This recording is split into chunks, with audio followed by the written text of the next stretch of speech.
I'd like to welcome you to our 12th annual Sunday morning conversation with the authors, and I am so glad that all of you got up, not quite so bright as early as you would have had to had the time not changed, but still bright and early to come and talk with these wonderful authors this morning.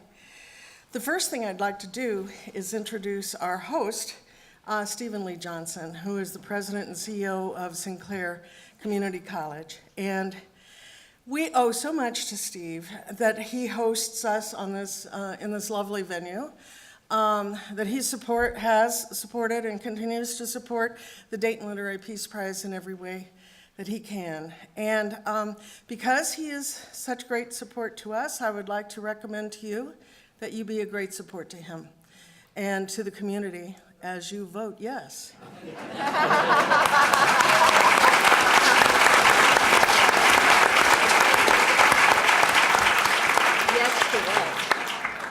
Yes to what?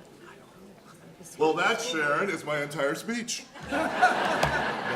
Thank you so much. Sharon Rapp, thank you. Well, I tell you what, you are such a community leader and such a mover and shaker, and boy, do we owe a debt of gratitude to you. And I know all the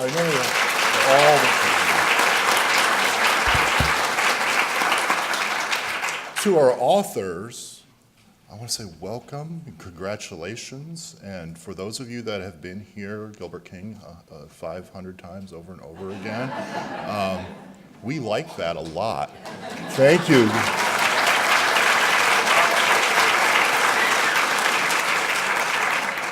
We want everyone at this table to keep coming back over and over again. So congratulations, and thank you for being here in Dayton, Ohio. Thank you all for being here on a Sunday morning or afternoon or where we are in the time. It's a little confusing here for a while. Thank you to the Dayton Literary Peace Prize committee organizers, leadership group that works with Sharon to make all this happen, bringing honor and distinction to literature, to peace, and to Dayton, Ohio. And that's a great combination. So thank you for doing it. Thank you for choosing Sinclair yet again for this morning's session. This is really a great session. For those of you that have never been to this before, you're in for a treat. And so thank you for being here. I have one thing I want to say for those of you who are not that familiar with Dayton, which there could be several of you here that aren't. I want to put a plug in for the Dayton region, and I want to do this because for those of you who are visiting, welcome, and we love meeting you. And we love that you're here, and we love what you represent in the world and what you're doing in the world. And we want you to know us. We're going to remember you. We want you to remember Dayton, Ohio. And here's what I want you to remember about Dayton, Ohio. It's not just this. It's not just this that we're doing today. It's the fact that Dayton is big enough and small enough simultaneously. It's really an interesting place. I've lived here for almost 20 years. And Sharon, you might think I'm going to launch into a really long speech, and I'm not. This is a 45-second speech. The big enough, small enough. And here's what's so great about this community. We have everything. We have world-class health care. We have world-class higher education. We have world-class business. We have IT. We have manufacturing. We have defense. World-class military Air Force. We have world-class literature, world-class arts, Schuster Center, Dayton Art Institute, world-class museums, Air Force, world-class. And we have all these attributes that you would have in a larger metropolis, but yet we're small. As a mid-sized city, we're small that you can get around. You can get anywhere you need to go in 18 minutes from where we stand. And that includes walking to your car.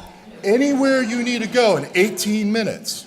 And if it takes 19, there's something wrong with you. 18 minutes is all it takes to get to all the stuff that matters in Dayton, Ohio, in the region. And yet we're small enough, we all know each other.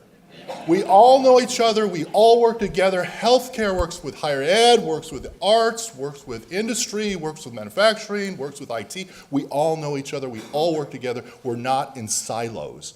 And because of that, we're on the move. And this is part of us being on the move. So it's great that you're all here. Thank you very much. Thank you for the plug for issue 4 for Sinclair and telling people to vote for it, because now I don't have to say it. Thank you so much. I suspect Chris has to get to work in a minute here. It's so great to see you again. Year after year. Gosh, thanks for being with us. Thank you. Thank you so much. Thank you, Yeah, and thank you, President Johnson. That was really wonderful. I must mention the Fly with the Doves book circle. I talked about that for the first time last year, where if you donate to the Fly with the Doves book circle, it's an annual membership, and we use that money to buy books for libraries and schools. And I'm very pleased to tell you that we are sending 60, I thought it was 58, it's more than that, 68 books to Sarajevo for the library that was burned during the war. And we have book plates that have been translated into Bosnian in the books, saying that these books were winners of the Dayton Literary Peace Prize. And they have made a special section for us in the National Library in the American wing. So should you go to Sarajevo, stop by the library. We're there. Okay. So thank you very much, and I'm going to give this over to Christopher Cerf. I know Chris so well, but I want to read this because I often promote him in several ways. Christopher is an author, a composer, lyricist, a voice actor, a record and television producer, a wonderful, wonderful writer. He's known for his musical contributions to Sesame Street. He has Emmys and Grammys throughout his house, co-creating and co-producing the award-winning PBS literacy education television program Between the Lions, and it's a Spanish, English. Mostly in English, but we did a Spanish version. Yeah, is that what I saw? Yeah. Okay, I thought I saw it. And it's education for young children. He specializes in humorous articles and books, and I'd like to especially suggest the book that Chris wrote with, what's your Henry Beard. Henry Beard. It's called Spanglish, and it is the definitive dictionary of deliberately deceptive language. So you need it today, okay? You need to buy this book. You have to have it. And it's beautiful because it has the definition, and then you go to, it's one of those like dual language books where you go to the back and you get the real definition. It's great. It has some relevance to the post-truth environment we all find ourselves in. We are so happy to have Christopher here, and he's going to lead this panel for the rest of the morning. Thank you.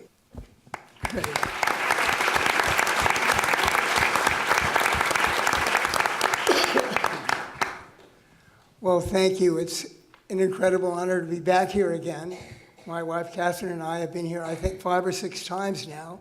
I'm very jealous of Gilbert because he has a string that wasn't broken, and we actually missed last year. But it's thrilling to be back, especially at a time when all these amazing authors that I'm just delighted to be at the same table with, that they've all written about things that seem more relevant than ever with what's going on in this country. There was a lot of talk at the panel last night about silence, things that have been not talked about that probably should, or that we're scared to talk about. So that's going to be a theme of some of the questions I ask. But what I really want to do is give you guys all a chance to talk about your work. So I'm just going to introduce you one at a time and then let you do that, but with a couple of questions to put things in context, which you can either answer or totally ignore if you prefer. Just one word before I do that. All my work has involved writing that is for its own sake, fun, but that always had an ulterior motive of either helping kids learn or making fun of something that I can't stand. Some of the authors here, like Viet and James in particular have used humor even in describing indescribably awful things, which means a lot to me with my own writing. So I'm going to ask you guys about that a bit too. But let's get started, so instead of me talking, you get to hear these wonderful writers. So we're going to start with Colm, who, Colm Tóibín, as I think you know, won the Richard Holbrooke Award this year for Lifetime Achievement. It's a thrill to be here with you, sir.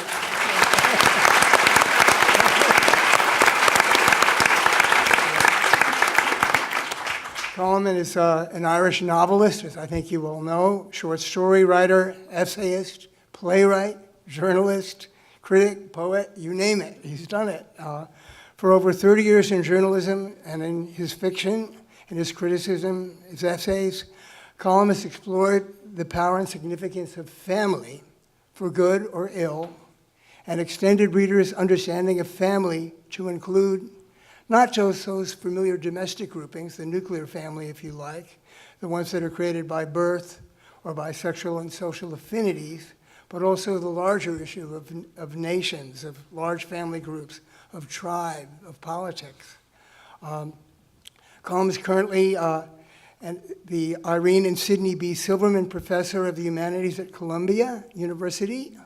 He's a professor of creative writing as well at the University of Manchester, and was appointed Chancellor of Liverpool University in 2017. I don't know how he possibly does all these things, but he does, and maybe he'll tell us.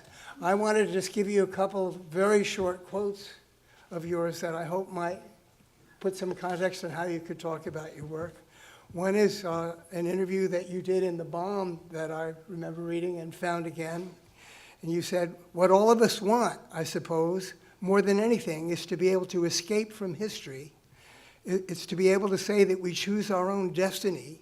There's nobody coming after us from the past," which in your writing about family, I think is a theme that I've noticed throughout. A second quote comes from just last night at that wonderful panel that Gilbert ran, where you said, "Silence is what interested me. Its aftermath is the period where a novelist can work." So those are two things that you might want to think about as you answer, but I leave it to you to say what you'd like. Maybe if I talk a bit about the difference between men and women, we might get somewhere. You know, my mother had two younger sisters, and they lived nearby, and my father had a sister, and she would always visit. And upstairs, the women would be, and they would be looking at clothes and talking about a coat that Auntie Harriet almost bought. She almost bought it in Dublin, and then she didn't buy it. And then they'd all look at her as though this is the most interesting thing anyone had said for some time, that the coat she almost bought. And the buttons and the price, and was it on a sale? And then some other aunt would mention some other coat, and the conversation would be animated, would be filled with life as the 4 or 5 of them, and maybe one of my sisters, would all discuss a blouse. And my job as the little boy was to be really quiet, because I knew if I said anything, they'd put me out. And every so often the conversation would go very private about some woman, something had happened to her. I would be put out for that immediately. They would. But if you went downstairs, the men were all just sitting around. They were like figures from a bad production of Waiting for Godot. I mean, they were sort of, one of them would say, "Well, that was a good goal on Sunday, that first goal was good." And they would all sort of nod, ponder on the matter of the goal. And then a man, my father, my uncle, would say, "Well, that second goal I thought was also good."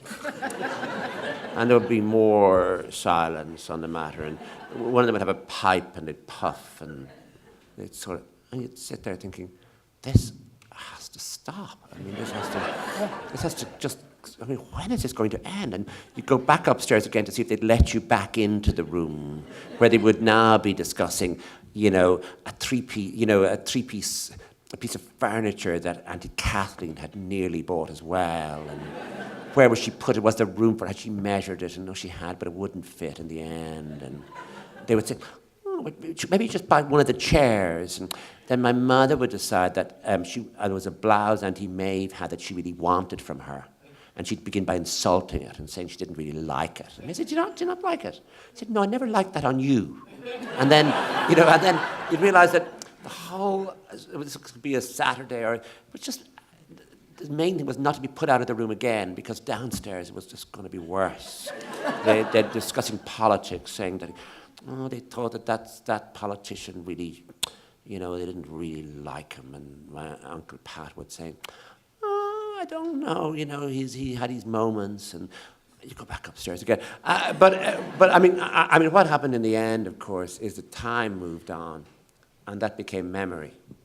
And time moved on further until all of them had gone. And the only one really who remembered some things was me. And the problem I had was that once that was there, it came to me as rhythm, it came to me as images, it came to me as sentences, it came to me as ways to open a book. It came to me as, imagine if Auntie Harriet had gone to America. Just that idea, like me, a kid lying in bed. Imagine if your auntie went to America, and it was 1950, and her older sister organized it, because Auntie Maeve always organized everything, and she organized her to go to America. What would have happened then? And it's very like being 5, except that you have a pen, or that you can type maybe.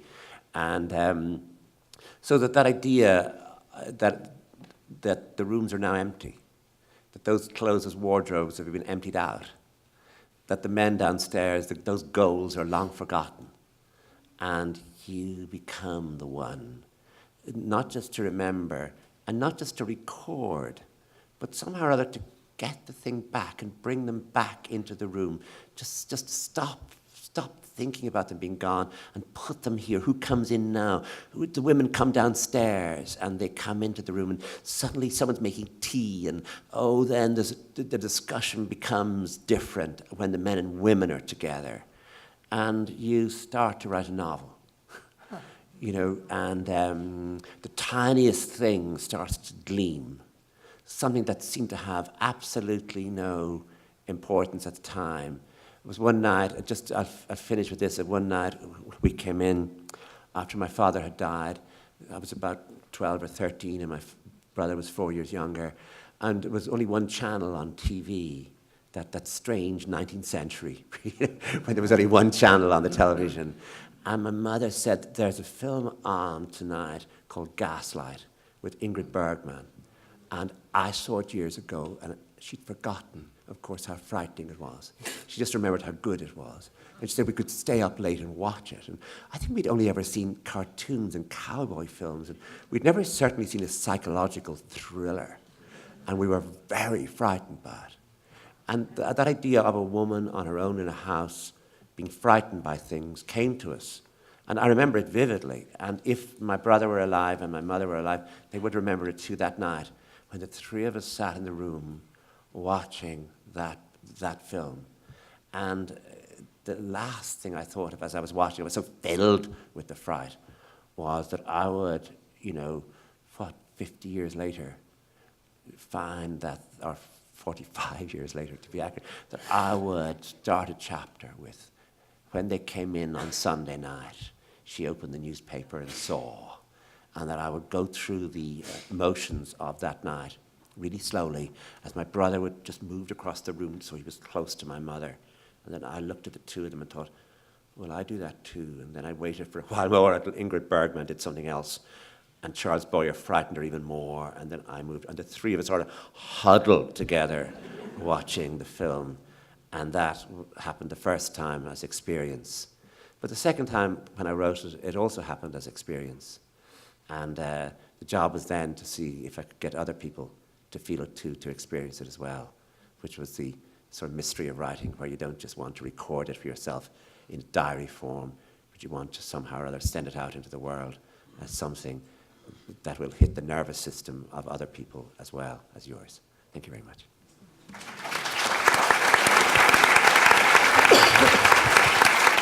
Thank you, Colm. It's amazing that you mentioned that movie, because it seems so right for now, especially with the whole idea of a completely false premise that people are asked to accept, or that she's asked to accept. It's very timely.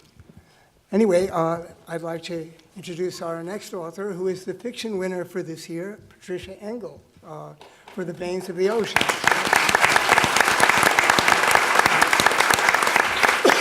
A truly amazing novel, I might add.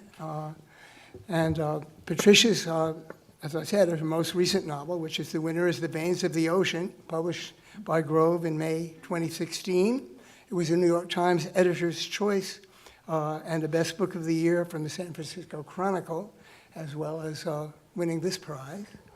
Patricia's books have been translated into many languages, and her short fiction has appeared in The Atlantic, A Public Space, Boston Review, Chicago Quarterly Review, Harvard Review, and many others.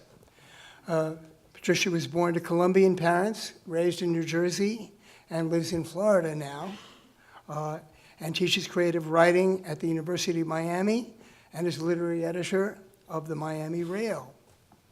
So you talked about some of the things I'm going to ask you last night as well, but your book is certainly a lot about topical things these days, whether it's coming to this country or families that come as immigrants.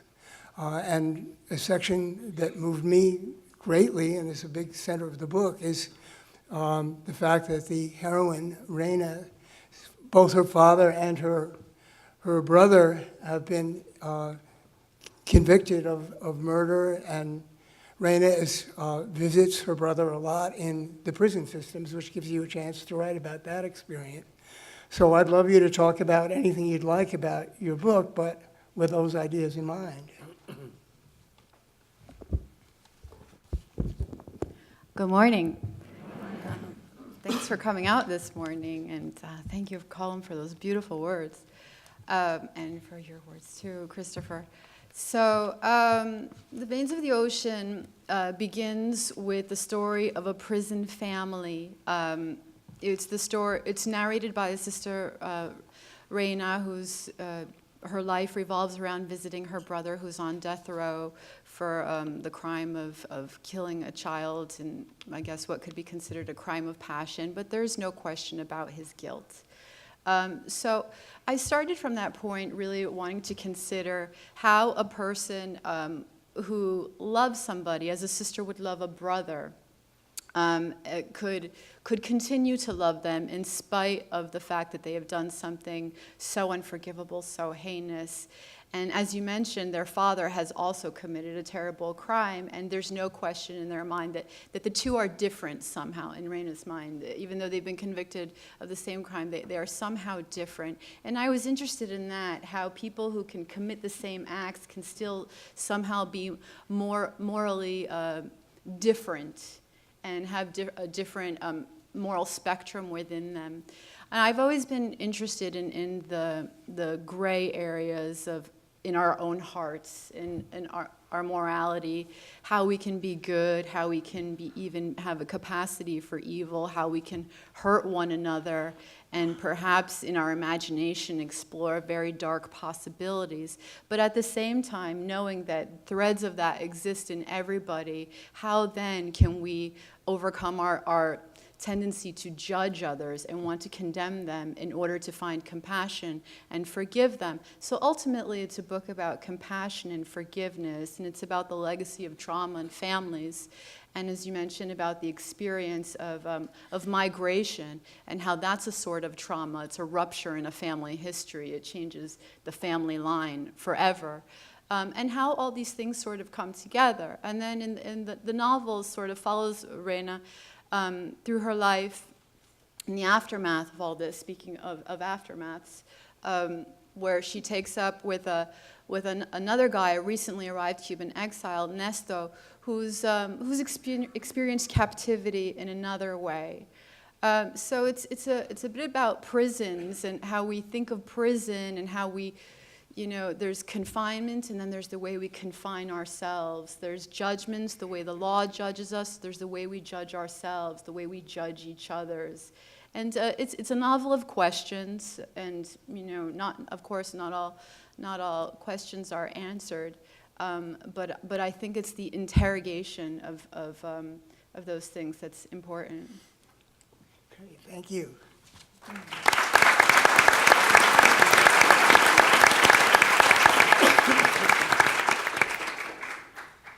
And next, I'd love to introduce David Wood, the nonfiction winner for 2017, the author of What Have We Done?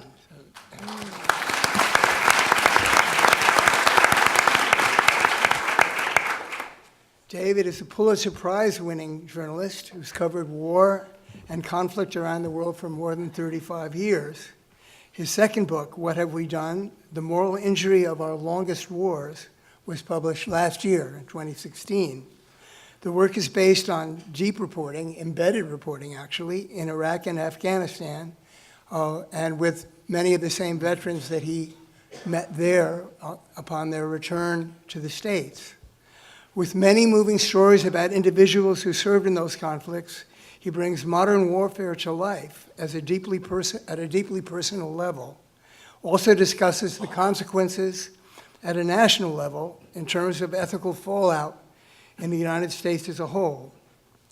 And one of the ironies of all this, or maybe it's not so ironic, is that David was raised as a pacifist, even though he became a war correspondent, and completed 2 years of civilian service in lieu of military duty before he did all this incredible war correspondence work. He lives outside of Washington, D.C. David, what struck me most about your book, beyond the incredible emotion of it, and the invention, perhaps you invented the term, or at least spread it, of the idea of moral injury as well as physical injury. But that issue of silence that we talked about a minute ago came up again because this is something people just don't talk about enough. In fact, something you stress in the book is that only a tiny percentage of American families are involved in these wars, which have been going on for years now. So it's easy for all of us to kind of just forget about the plight of these people because we don't necessarily know very many, if we know any of them at all. And in that context, I'd love you to talk about your book and maybe with a few ideas of what could be done to, other than your own writing, to make people more aware. Good morning, everybody. And again, thank you for being here. And I'm thrilled to be here in this sort of literary salon. It took me a long time to figure out moral injury. I've spent a lot of time deployed with soldiers and Marines mostly in war zones and as an embedded reporter, really living with them for months at a time and getting to know them pretty well. And I could tell that when we all came home, I want to dispel the notion that veterans are mentally ill and sick and dangerous, homeless, drug-addled, dangerous people. They're not that at all, but they're not quite okay. They're not quite back. And it took me a long time to figure this out. So a friend and mentor of mine, Jonathan Shea, actually coined the phrase moral injury, and he defined it as a violation of what's right. So we all walk around with a sense of what's right, and it comes from formal and informal learning. And in the military especially, this is a key value, the idea of what's right. And at the base of that is you take care of your buddy no matter what. No matter what. And from the very first moments of boot camp or basic training, when people are stumbling off the bus and the drill sergeants are yelling at them and it's all chaos and kind of scary, the drill sergeants make them count off by twos. 1, 2, 1, 2. This is your battle buddy. You're responsible for him or her no matter what. And from that little seed over and over and over again, that sense of what's right, that you take care of your buddy no matter what, grows into the word I hate to use, camaraderie. In a war zone, it means unconditional devotion to each other, unconditional and unthinking. That's where the stories about guys falling on a grenade to save their buddies come from. It's that kind of thing. So I went to Afghanistan with a battalion of Marines, and many of the characters are in the book from that time I spent with that battalion. I want to tell you about one particular Marine named Nick Rudolph, and if you've read the book, forgive me, I'm going to tell this story again, but it encapsulates the whole idea of moral injury. So Nick Rudolph, kid from California, I think he was 22 or 20, yeah, he was 22, second combat tour in Afghanistan, so pretty experienced combat Marine, right? A firefight, very typical situation where there's a farm compound, adobe house, adobe walls. Taliban are inside firing at the Marines, and Marines are trying to clear them out. And so there's this firefight that goes on for hours and hours. And at one point, our Nick Rudolph sees coming around from the corner of a building, somebody shooting at him and his Marines, and he gets that person in the sights of his M4 carbine and realizes that's like a 10-year-old kid, and shoots him dead, right? So in that circumstance, the tactically correct thing to do, right? It's a firefight. He's shooting legally justifiable because it doesn't say anything in the Geneva Conventions or the Pentagon's big law of war manual about how old a combatant has to be before he's a combatant. You can shoot a 10-year-old kid. You could even say it's a morally defensible thing to do because Nick Rudolph is defending the people he loves most in the world, his fellow Marines, you know. You're responsible for your buddy no matter what. Does that mean killing a 10-year-old kid? Yes. So here's the thing. So this is a bad situation, and Nick he doesn't really know how to think about this because he comes home and people say, thank you for your service. And he thinks to himself, because he's told me, do you know what I did? I killed a child. And is that what you're thanking me for? Because that's not okay. In a war zone, yes. Now I'm a civilian and I'm somebody who killed a child. And that bothers him. Now, Nick is not disabled. Like I said, he's not mentally ill, but he walks around with the knowledge that he killed a child. So the idea of silence, we all know veterans who come back from a war zone and they never talk about what happened. And I can't tell you the number of friends I have who, you know, grandpa was at Iwo Jima or, you know, an uncle was in Korea or Vietnam, but they never talked about what happened. And after the veteran died, they would go up to the attic and open a box and there's a whole bunch of medals that they never knew about. Because how can you come home and say, and tell that story, you killed a child, and all the other things that happen like that that are sort of, that are moral quagmires. There's no right answer. But how can you tell the civilian America, most of whom don't know anything about war and don't have any skin in the game, don't have anything to do with it, don't really know anything about the military, don't know anything about combat, how is a veteran going to explain what happened? And so they walk around with this stuff bottled up. So there's your moral injury. I've thought long and hard about, so what? And in fact, when I wrote the book, I had a card file divided by chapters. And the last chapter was conclusion. And the conclusion, and so I'd write ideas and quotes and stuff on cards, and I'd file them by chapter. And the last chapter was empty for a long time. I was like, whoa, I'm getting close to deadline, and I don't know what the answer is here. I went back and looked at the title I chose for this, What Have We Done? Because what I meant to say there is that we are all responsible, right? So these kids that we send to war, and by the way, the year that these guys that I'm talking about, the Marines, enlisted, the Defense Department enlisted 7,500 17-year-olds. So when I say kids, and I say that fondly, they are kids. They have stories like this that we need to share with them, that they need to share with us. There needs to be some kind of we need to make ourselves accessible to hear their stories. I guess that's what I'm trying to say. Because we do have a moral responsibility. Our moral injury is we sent kids off to war. We didn't tell them what was going to happen. And when it did happen and they came home, we sort of turned our backs, said, thank you for our service, and that was it. And if you're sick, by the way, go to the VA. And I love the VA, and they do a great job. But that's not what the answer is. So there's a big moral injury hanging over us out there. And I think the answer is, again, to make ourselves accessible, to listen to their stories in a validating way, by which I mean, well, so I got a couple of these Marines together in a hotel room 5 years after we got back from Afghanistan, because I wanted to go over some of the stuff that happened, because when it happens at the time, there's no time to think about it. There's no time to process it.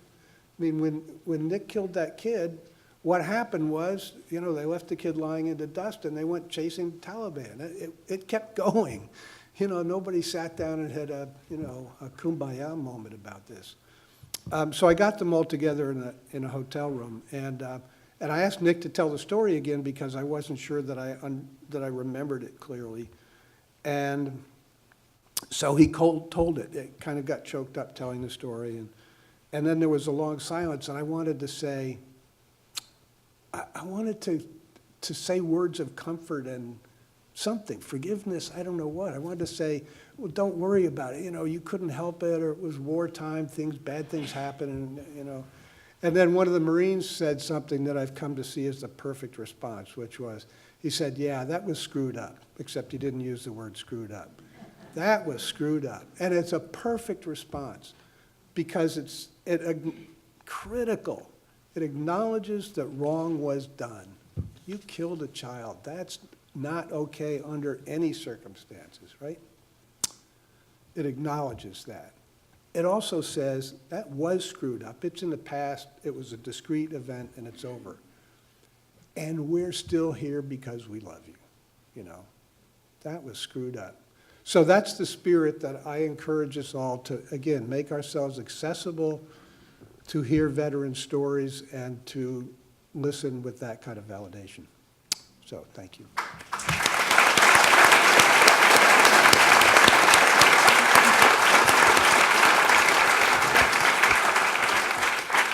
Thank you, David. And next, I'd like to introduce Viet Nguyen, last year's 2016 fiction winner for The Sympathizer. So,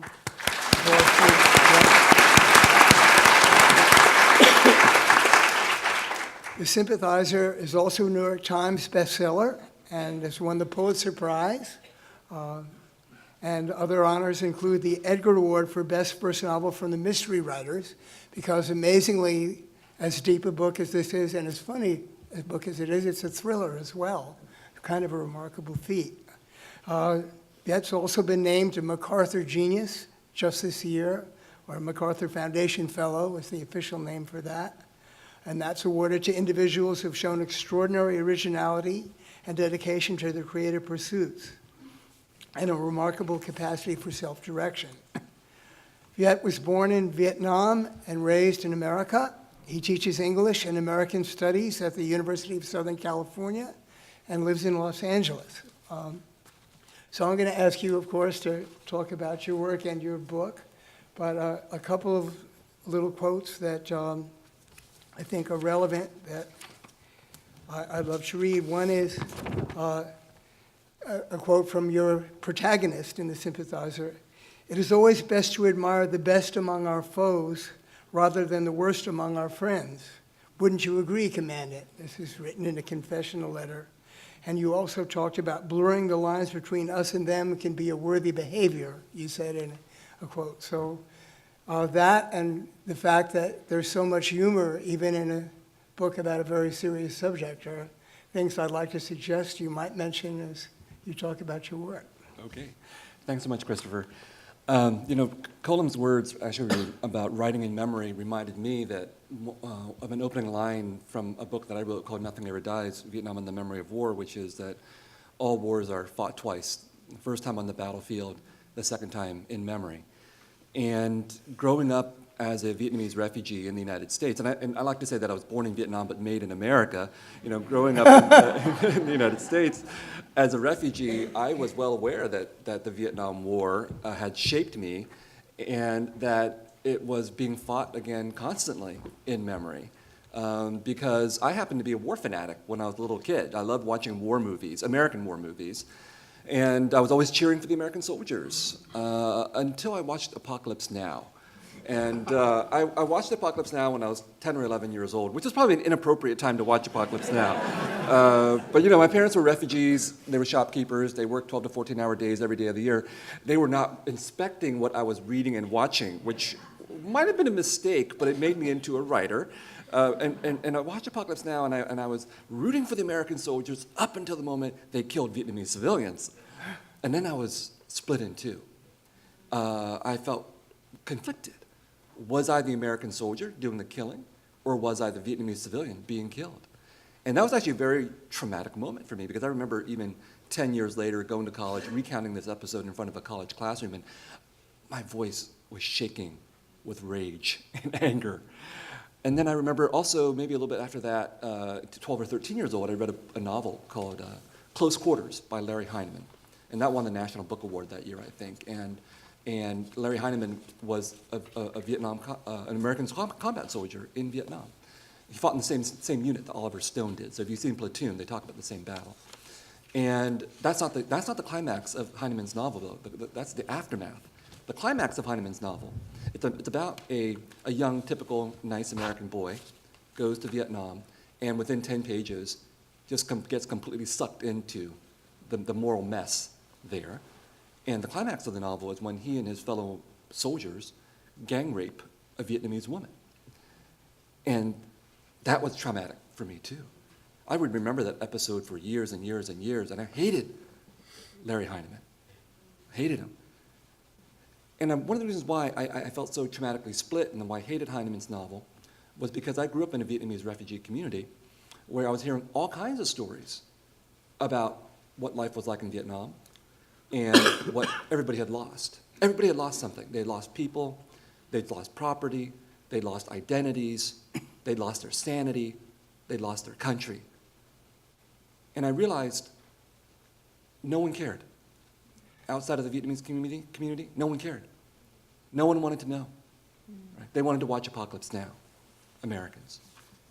And the reason why this was even important is because even decades later, when I would go around the world telling people I was researching the Vietnam War, they'd say, "Have you seen Apocalypse Now?"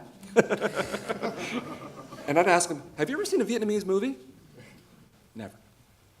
So it's not just the way that Americans fight the wars again in memory is important, not just because it's for Americans. It's a human impulse to do things from our perspective.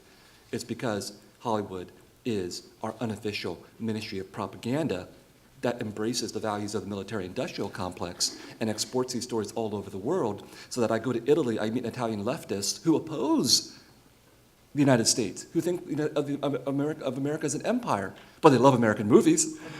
And it never occurs to them that there's been this symbolic violence done that's completely erased Vietnamese experience. And they should be sympathetic to Vietnamese people. And so I was growing up in San Jose aware that this was happening, and this is what made me a writer, because then it gave me a mission that I have to take revenge against Hollywood in a book like The Sympathizer. But more importantly, contest the stories and talk about the stories that I knew among the Vietnamese refugees and my own family. Now, my take on war is that war is not something that simply involves men and soldiers and combat, tanks, guns, weapons, all that good stuff that I still enjoy watching. And I think that many of us think of war in that way, not just Americans, but people the world over. But I think about the fact that in the Vietnam War, more civilians died than soldiers. I think about the fact that in the 20th century, more civilians died than soldiers in war. And I think about the fact that war affected, when we speak about Vietnamese or Southeast Asians, everybody, men, women, children, so that you didn't have to be a soldier to be traumatized by war. You just had to be in a war zone, and the entire country was a war zone.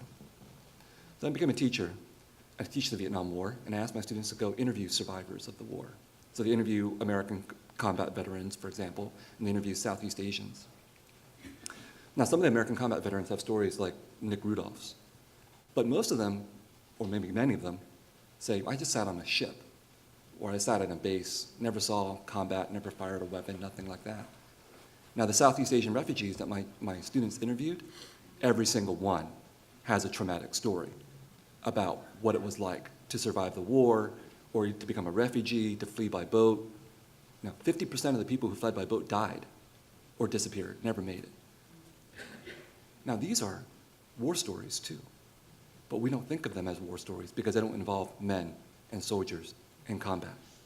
But part of my task as a storyteller and as a scholar has been to think that I need to redefine what we mean by war so that it's much more comprehensive than just what happens to soldiers on the battle lines and afterwards, but that it involves all of us as being a part of this military-industrial complex. 1% serve in the military, but the rest of us go along with that. And war involves all those other people who we never think about, the civilians of other countries, who are the ones bearing the brunt of the battles. I mean, again, in our forever war, most of the people dying are not American soldiers. Most of the people dying are civilians in other countries. So then how do I do that as a writer? I mean, I think one temptation is to simply say, I'm just going to tell the stories of the Vietnamese people and humanize them. But I realized that's not enough. So when I wrote The Sympathizer, I went back, for example, and I reread Larry Hanneman's Close Quarters. I looked at a lot of books that had shaped me positively or negatively in one way or another. And I reread that book and I realized Hanneman was right. Hahnemann did not editorialize. And I think as a 12 or 13-year-old boy reading that horrible scene, I wanted someone, the author, to tell me, this is wrong. But I think his point was, well, yes, it is, but the soldiers who were going through that at that time didn't think that it was wrong. And that was what was so awful about it. And that's what we as readers have to confront. And I realized, I have to do that too. And I looked at Apocalypse Now. I still think it's a racist movie, but I also think it's a great work of art. Those two things can exist simultaneously. Mm-hmm. And I looked at that movie and I think, well, no one who watches this movie, seeing American soldiers massacre civilians, will think all Americans massacre civilians. They'll think, this is a moving work of art about the human soul put to its greatest test, you know? And I thought, that's what I want. I want to write a novel, The Sympathizer, that doesn't editorialize, that doesn't make apologies, and that creates a character in The Sympathizer who is as complex, as contradictory as the characters in Hahnemann's novel, as the characters in Apocalypse Now. So the narrator of The Sympathizer is a spy, a liar, an alcoholic, a womanizer, and ultimately a murderer. So it's completely autobiographical. Anybody who saw me in the bar last night might think, well, you're on the way to the alcoholic track. But that was what I had to do as a writer. Again, was not to retreat to sentimentality, not retreat to just humanizing, but to confronting, you know, what war means for the people of my country, my background, and my background is both America and Vietnam. Thank you.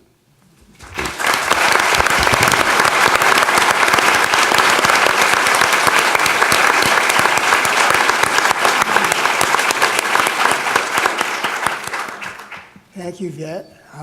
And sitting next to him is James Hannaham, the 2016 fiction runner-up for Delicious Foods, which also won the PEN/Faulkner Award for Fiction last year. James is the author of the novel God Says No as well, which was honored by the American Library Association.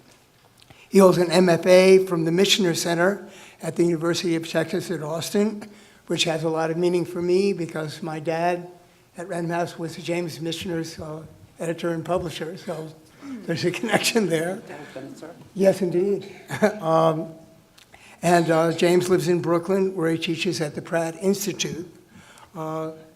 Again, I'd love you to talk about Delicious Foods. A couple of things that struck me about it are a couple of quotes that you said about the irony of the fact that the title is about a farm where chattel slavery is practiced, and yet something that's totally hidden from our daily practice. The subject that we've been talking about a lot today is part of your book as well. Another thing that really struck me is that the father of the protagonist was a civil rights worker, but who didn't realize, naively perhaps, that the whole deck was stacked against him. And you've written, for people who say, get over it, maybe we'll get over it when it's over. So all those thoughts sort of go together in my view of your writing. And out of that melange, maybe it'll give you a jumping off place. No, not really. Okay. Sorry about that. I tried. I keep thinking about what everyone else is saying and wanting to sort of respond to something. I think, gosh, I wish you had like a specific question or something. I feel like my problem, I was listening to the story about this soldier in killing a 10-year-old child. I feel like my problem is that in that story, the thing that interests me most is the kid and the way in which everything that's sort of around the story is told from one perspective, and we don't really even think about the kid. And that is part of what inspired me to write Delicious Food, certainly, because I felt like here was a story, and I discovered after reading the story that there was a black people being enslaved on farms in the 90s. I discovered there were many instances of this happening, and there were many different ways in which it happens. And then people, after the book came out, I started meeting people at readings who would say things to me like, I was in the circus and something very similar was happening where they were they were entrapping people and making them, work for no money eventually. I mean, like there's a very subtle way in which like they sort of dupe you into thinking that you're actually working and that you have this debt and you can pay this debt back, but ultimately like it's not possible. And then I was kind of thinking about labor abuse in larger terms as well, and just the sort of smaller ways in which I think people allow themselves to be abused by jobs that they dislike or even jobs that they like but that are exploiting them in just smaller ways than just, we're not paying you and we're making you stay here against your will. So one of the things that struck me about that story was just that it seemed like there was a lot. It was impossible for the people themselves to tell this story. It seemed like the people were just not.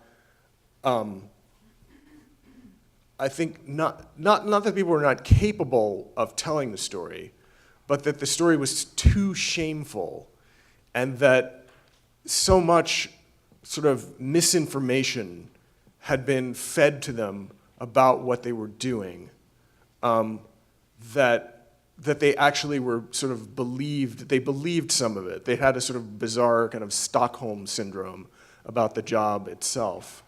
And I guess I'm always interested in those places where our own, like we all think that we're very aware and that we know what's going on, but then like something odd happens and it turns our whole thinking about something upside down. I was also thinking about when Viet was talking, I took my honeymoon in Vietnam, and one of the more impressive things about being in a communist country that has had a war with America is that they have a completely different view of the American war than we do. And a similar obsession, even, it would seem, at least in the official sorts of, sort of old dusty communist museums.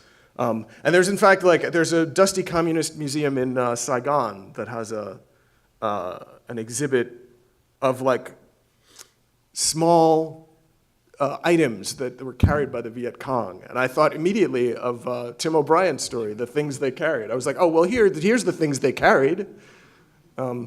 So there's just, I'm really interested in the way that everyone has these like gigantic blind spots. And I wonder often what are my own blind spots. I mean, being somebody who is a double minority, being both black and gay, I feel like I see a few more of my blind spots, or I see other people who have blind spots for things that I don't have blind spots quite a bit. But then I'm certain that I'm no different than those people who have blind spots, and I have my own blind spots, and I try, in my personal life and my writing, to eliminate as many of them as I can, and to try to look at everybody as compassionately as I can, and because I think that's the starting point for any of it. And I suppose that one of the things that that I feel that literature has the ability to do, I mean, one of them is that, I mean, like Viet, I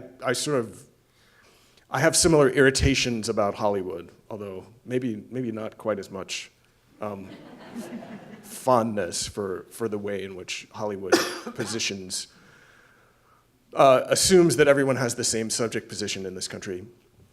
But I feel like literature is at least one place where these sorts of stories can be told, and people don't sort of laugh at you thinking like, oh, this won't reach a mass audience. Oh, excuse me, a wider audience, which I always hear as a whiter audience. And that it's possible to write a book about people, modern black slaves in the United States, and have people not tell you that it's impossible or that it doesn't make sense, or even when you've done a great deal of research on the subject. So I mean, I feel like the combination of those two things, and even if I'm not reaching as wide an audience as white an audience as I would if I were making a Hollywood movie, I feel like books have a tendency to stay around. They sit on shelves. Even if this is why I always say to people when they tell me that they haven't read my book, I say to them, well, have you bought it? Because I feel like it's much more important to buy books than to feel as if they came out 2 years ago and you have to read them. If you meet the author and then you have to confess that you haven't read the book to the author. Because even if you don't read the book, maybe the book will sit on your shelf for a long time. Somebody will come over and pull it out and have an experience with it that you might not have had. Your children, your relatives, your babysitter, somebody is going to find a book somewhere down the line. I mean, there's so many American authors that we consider authors of classic literature who had zero luck during their lifetimes. I mean, it's almost like a requirement for a classic. I mean, Fitzgerald had a lot of success at the beginning, but then by the end, it was all over. And then he died at 44 of alcoholism. I mean, some really terrible. I mean, Faulkner was out of print. I mean, I feel like the only person who has an enviable career really is Edith Wharton. And that's because she was richer than God. And it's so unfair. I mean, she was so talented and so rich. Her maiden name was Jones. And if you know the expression keeping up with the Joneses, that was literally her family that they were talking about when they made up that expression. So I feel, all right, I feel like I've rambled long enough. Brilliantly, though. So,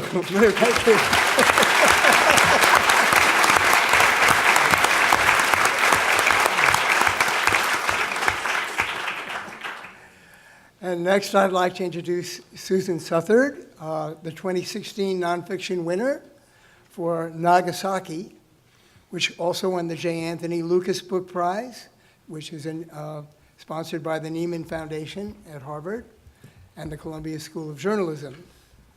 Susan holds an MFA in creative writing from Antioch University in Los Angeles, and was a nonfiction fellow at the Norman Mailer Center in Provincetown, Massachusetts. Susan lives in Tempe, Arizona, where she's the founder and artistic director of Essential Theater. And something that we've talked a little bit since we met here, and that's certainly a topic that's very much part of everything we're discussing today, is issues that have been either shoveled under the rug or that people just can't bear to face, and at our own detriment in many cases. Susan's book, of course, is about the nuclear holocaust at Nagasaki. It's interesting that there have been books about Hiroshima, but you mentioned last night that one of the reasons you picked Nagasaki to write about is that nobody else had a subject that monumental one would have expected. But suddenly, especially in this era where we're daring to talk about nuclear war again, it seems your book is more topical than ever. And I'd love you to talk a little bit about it and some of the things that I just mentioned. Thank you. Can you hear me?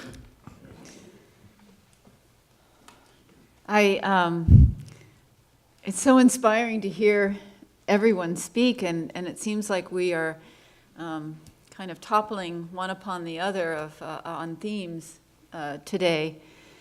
I love the title of your book, David, and I want to say, what are we doing also? What are we doing?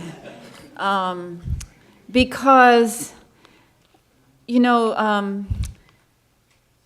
so my book, Nagasaki, Life After Nuclear War, is surely the story of the survival, the death, and those who survived the Nagasaki atomic bombing and the aftermath over the next 70 years.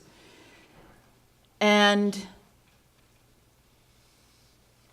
some of the ways that I see this connecting, why is this not a moral injury for us as a nation?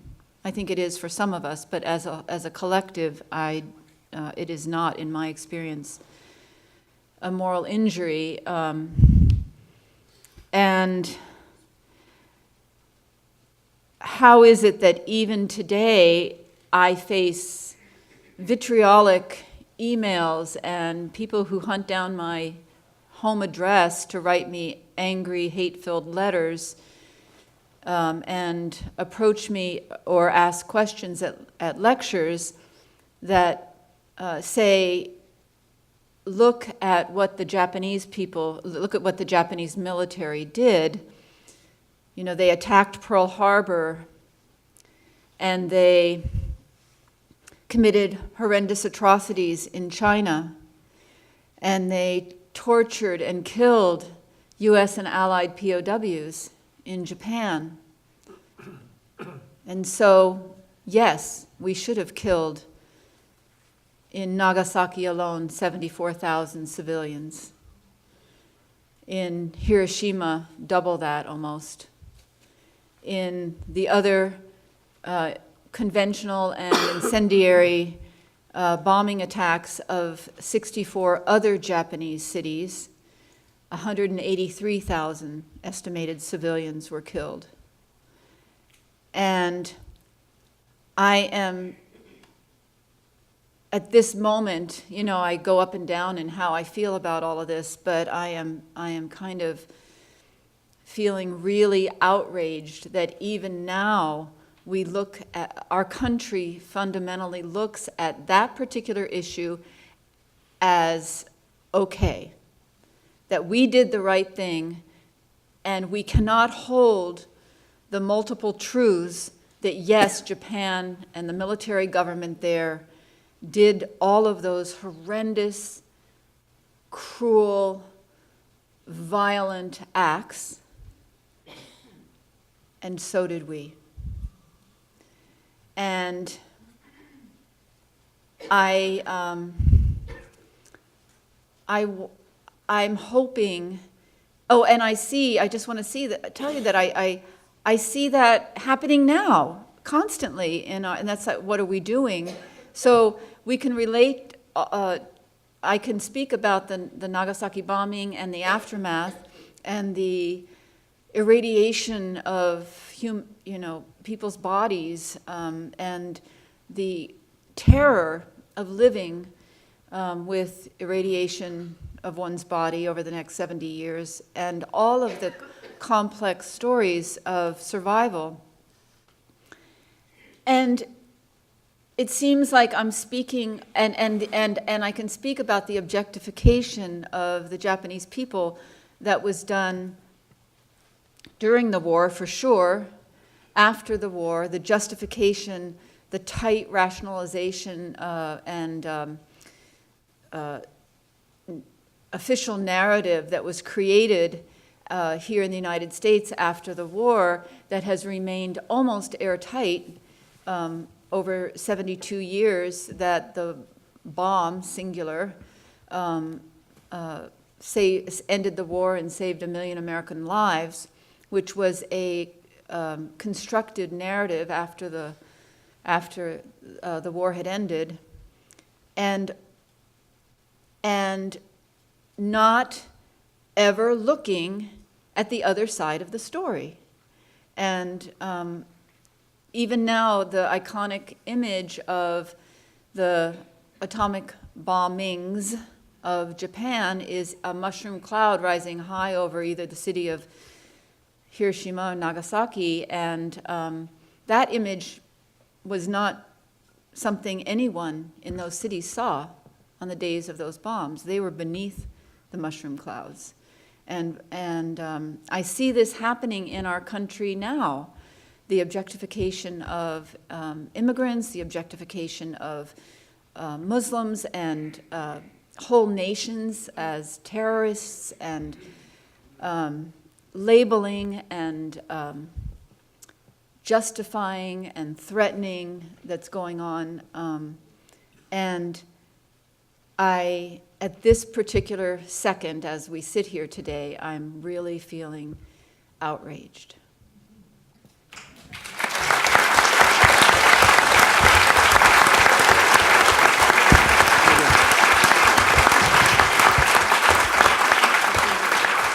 And last on our panel, at the other end there, is Gilbert King, whom most of you, I think, especially if you've been here before, will know. Gilbert was the 2013 nonfiction runner-up for Devil of the Grove. That was the year that I was a judge. Still one of the most moving books I've ever read. Just want to thank you for that. The book was also finalist for the Chautauqua Prize and nominated for the Edgar Award as well for Best Fact Crime Book. It is a crime book, but it's so much more than that it seems almost to trivialize it to call it only that. Gilbert lives in New York with his wife, 2 daughters, and a French bulldog named Louis. That bulldog died. Oh, I'm sorry not to be up to date. Trying to bring this panel down, Chris? In any case, I know because we've gotten to be friends with Gilbert that he's finishing up a second book, which is also set in the Deep South and is about similar issues. I'd love you to talk about that and about The Devil in the Grove, but in the context also of whether you've seen any changes since you started covering this territory, especially with some things like Charlottesville and other things that have happened recently. Right, it's a great question because I have been thinking about it a lot lately, especially coming on the heels of the first African-American president, 8 years. No matter where you stand politically, you have to say it's a remarkable thing that happened. You had many civil rights leaders saying at the time of Obama's election, they never thought they'd live to see the day where this was possible in this country. And so how do we go from 8 years to where unmasked protesters, white supremacists are marching in the streets of places like Charlottesville? It's a kind of a remarkable reaction, I think. And one of the things, I'm working on a new story now that takes place in 1956, 1957. And remarkably, I saw a very similar thing happen. After the Brown versus Board decision in 1954, that was considered the most important civil rights moment, I think, in the 20th century. There was a strong reaction to that. All of a sudden, you had the resurgence of the KKK, 300,000 new members right after Brown versus Board. You had the birth of the White Citizens Councils, which Thurgood Marshall called the Uptown Klan. And these were members of a higher ranking in society, doctors, lawyers, lawmakers, who were dead set against desegregation. And so you had a very violent reaction. The reaction, if you look at the political landscape, what happened in the South was moderates absolutely disappeared from the landscape. You were either for segregation or against segregation. And moderates completely disappeared from the landscape. And there was a great fear, and I think this is one of the things I'm writing about in this particular, in this new book. They didn't talk about not going to school with African Americans. They said African Americans are now going to move into the bedrooms of white houses. So they didn't talk about education. It was more of a sexual thing and the fear of miscegenation. And so I'm writing about, in this new book, which is called Beneath the Ruthless Sun, will be out in several months, it's a story of a wealthy white woman who is actually raped by an African American in 1957. And she reports it to police, and the police come, they round up the usual suspects, and they think they have the guy. And then mysteriously, several days later, all of the black suspects are released, and they focus their attention on a white, mentally retarded teenager, and he becomes the suspect. And it's about a journalist who senses something fishy and begins to pursue this, and they frame this white kid and send him to a mental institute for 14 years. And she goes back and begins to uncover what was happening, this secret that was so shameful in this town in the South that nobody would talk about it. And I was warned when I started investigating it, no one's going to talk to you about this story. Eventually, thankfully they did, and I had a deputy who was involved in the framing of this kid sort of come forward and admit to me how they did it and why they did it. And so that is and I'll tell you what was really, briefly, what was really sort of inspiring to me is I remember after the election I was following this very closely, and I saw that somebody from the 538 website, which does the data of the electoral analysis, put out a tweet that said, if you look, this is a very interesting story, if you look at the counties in Wisconsin, Pennsylvania, Ohio, many of these counties that went for Obama in 2008 and 2012 went for Trump. And he said, this is not a simple racism story. And Ta-Nehisi Coates replied to that, and he said, stories of racism are never simple, ever. And I took great inspiration from that because some of these stories are very difficult and very uncomfortable, and they get swept under the carpet, and nobody wants to talk about them. But unfortunately, you can't really move forward in society unless you sort of acknowledge some of these uncomfortable truths of some of the things that happen in this country that we really don't want to acknowledge because they do not fit the narrative of what we like to believe as an American narrative. So I'll leave it at that.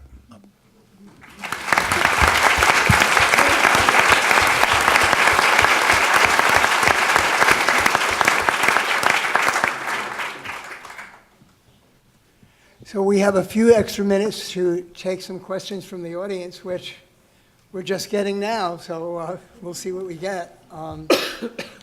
Yes, a question for you, Colm, at first. Is Brooklyn based on a real person, was the question. I'm sure you've been asked that before. What happened was that her mother came. I come from a small town in the southeast of Ireland, and I mentioned earlier, my father died when I was a kid, and what happens in a small town like that, or what happened then was, everybody comes to the house every night for a long time. And I suppose in one way, if you look at the bright side of things, this is a marvelous gift for a little novelist, because you get to hear everything. And especially when people leave, they often talk about them when they've gone. And one evening a woman came, and she hadn't ever been in the house before. I remember her vividly. Scarves, the hat, everything about her. And her daughter was in Brooklyn. It wasn't Manhattan, it wasn't America, it wasn't New York, it was Brooklyn. And Brooklyn, she'd letters from Brooklyn. And there must have been somebody else there, or a few people. When she left, one of them said, "You know something about that woman's daughter?" And they told the story. And this little 12-year-old thought, what an interesting idea, that you could go to America and then do all that and come home. And, just every time I saw her on the street, I always thought, that's the woman. And what happened next was that I went to Texas, and I went to live for a semester in a place called Austin. And I know this is me. I mean, it's all changed since, and I take it back as soon as I've said it. But it's what Brendan Behan said about Toronto, that it'll be lovely when they finish it. And I just felt homesick, and I missed things that I don't even like. I don't like Irish radio, talk radio in the morning with all the ads and all the shouting voices. And I began to miss that, and Irish bread, which I don't like, and Irish food, and a lot of people in Ireland I don't like. And I missed them all. I really did, and I wanted to go home, and I couldn't go home because I was agreed to be there. And I was an adult, and you can't just say, I want to go home, I'm homesick. Nobody cares. And it was really privileged, there was nothing to complain about. But I did in the mornings, especially lie in bed thinking, I wish I was at home. And so when I arrived home, I had actually written down the beginning of that story for a novel called Nora Webster, about that woman coming to the house and about what she said about her daughter. And suddenly I realized that story was enough, that little story. And it was so that she was partly me. In other words, every time you work, you're often thinking about an invented character, someone imagined. And you start using details of things you experienced or you felt, and you add them or you graft them on to the imagined, so that it becomes a sort of mixture of things. So in one way, it was a real story, and in another way, it was something that was pressing on me at the time I wrote it. I can't resist asking you one question myself about another story of yours that I loved, which was Famous Blue Raincoat, which is meaningful to me because I love that song, first of all, though you sort of make fun of it in the story. But I was curious about whether the idea of a mother, by her child's liking a record of hers, was forced to look back at her past. Was that based on a real story as well? Or? This is where, the mother's been in a band and she doesn't talk about it, and then the kid finds the record, behind a whole lot of things. And that wasn't based on something, but then a friend of mine who'd been in a band said to me, that's exactly what my son did. And not only that, but the band, the band thought they recognized themselves, so one of the band came up to me at something and said, maybe we should meet on our own sometime. I said, what? Why would we meet on our own sometime? He said, the story. And it was Famous Blue Raincoat, and he was one of the bands. So I used bits and pieces of things. There was an Irish band called the Johnstons, who sang those Leonard Cohen songs, and some of those things happened. And so, once more, it's a mixture of things that are imagined and some of them are true. We still haven't had that meeting. I sort of ran out of the room, went home. Thank you. And now we have a two-part question from the audience for David. First of all, the question is, do you see a connection between the moral injuries and the incidents of gun violence and suicide among veterans? That's seems like it's maybe connected, but I'll let you answer that. And the second part of the question is about debriefing of soldiers coming back. Is there any? Should we do more? Which, of course, is largely what your book's about as well. All right, well, thanks for the question. So the whole issue of veteran suicide is very, very complicated. The fact is that about half of the suicides of military people are by people who never served in combat. And there are a whole lot of reasons for that. The other thing is that many of and I forget the exact percentage, but I think it's over half of the veteran suicides are by people who are in their 60s, 70s, 80s, and older. And so there's a lot of causes in a very complicated situation. I think partly because, if I remember correctly, many of the veterans who take their lives are elderly, they've lost their income, they've lost their friends, they've lost their reason for living, and they have a gun. Okay, so it's very hard to draw a direct connection between one's experience in war and suicide, although we do know that for people who serve in wartime, and especially in combat, there are severe and long-lasting mental health repercussions, and that's a huge subject which we could get into at another time. The second question was? The second Sorry. question is about when soldiers come back or Marines come back, are they debriefed? Oh, right. Would that help, and should they be more than they are? Yeah. So I've been through a number of these debriefings. It usually takes 3 or 4 days, maybe 5 days. And the military has tried really hard to prepare, like, for example, these Marines that are in my book, they're 24 years old. Tried really hard to prepare them for a return into civilian life. But when you think about it, what does the military know about civilian life? It's kind of the wrong people doing this stuff. And especially in the Marine Corps, and it's true in the other services, guys come back from a tour in Afghanistan, they get about 12 days off, they come back to Camp Lejeune or Fort Bragg or wherever, and they got to sit through these endless lectures on what it's like to be a civilian and treat women with respect, and here are your VA benefits if you choose to take them, and guys are like, I got to get out of here. And as soon as they're done, wham, they're off. And so it doesn't work. In the military, I got to say they try really hard, but it doesn't really work. Here's what we need.